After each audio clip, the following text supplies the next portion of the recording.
Holy Bible. 2 Kings. Chapter 3. The second book of Kings. Commonly called the fourth book of the Kings. Jehoram of Israel and Jehoshaphat of Judah join forces against Moab. Elisha promises them water for their animals and victory in the war. The Moabites are defeated. Chapter 3.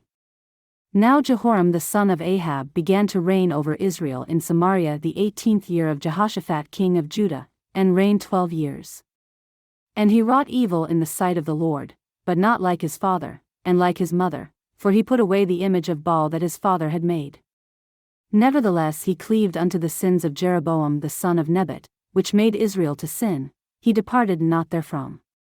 And Mesha king of Moab was a sheepmaster, and rendered unto the king of Israel 100,000 lambs, and 100,000 rams, with the wool.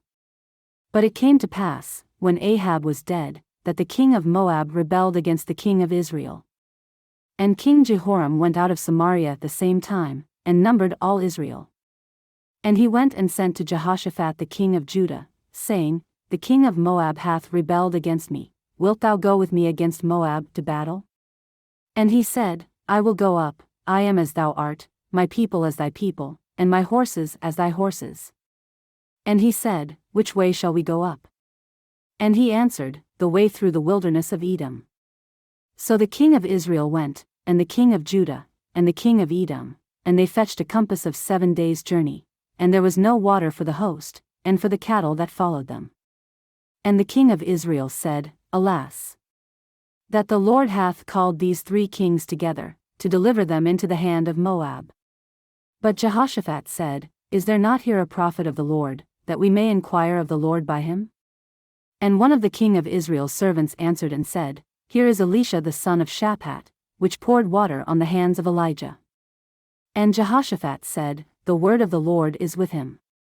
So the king of Israel and Jehoshaphat and the king of Edom went down to him. And Elisha said unto the king of Israel, What have I to do with thee? Get thee to the prophets of thy father, and to the prophets of thy mother. And the king of Israel said unto him, Nay, for the Lord hath called these 3 kings together, to deliver them into the hand of Moab.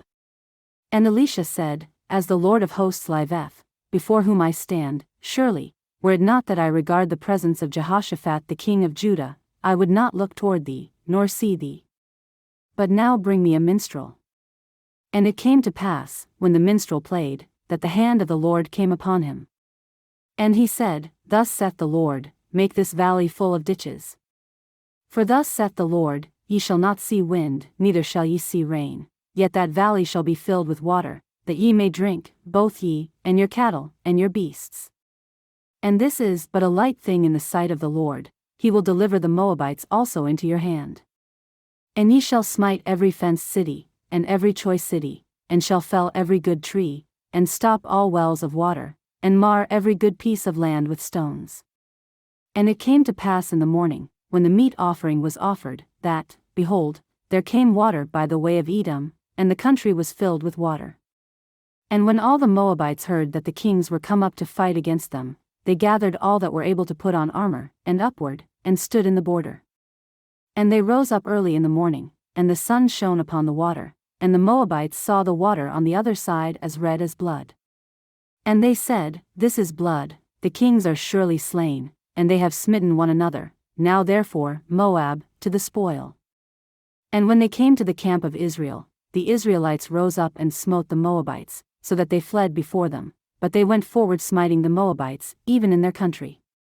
And they beat down the cities, and on every good piece of land cast every man his stone, and filled it, and they stopped all the wells of water, and felled all the good trees, only in Kirharaseth left they the stones thereof, howbeit the slingers went about it, and smote it. And when the king of Moab saw that the battle was too sore for him, he took with him 700 men that drew swords, to break through even unto the king of Edom, but they could not. Then he took his eldest son that should have reigned in his stead, and offered him for a burnt offering upon the wall. And there was great indignation against Israel, and they departed from him, and returned to their own land.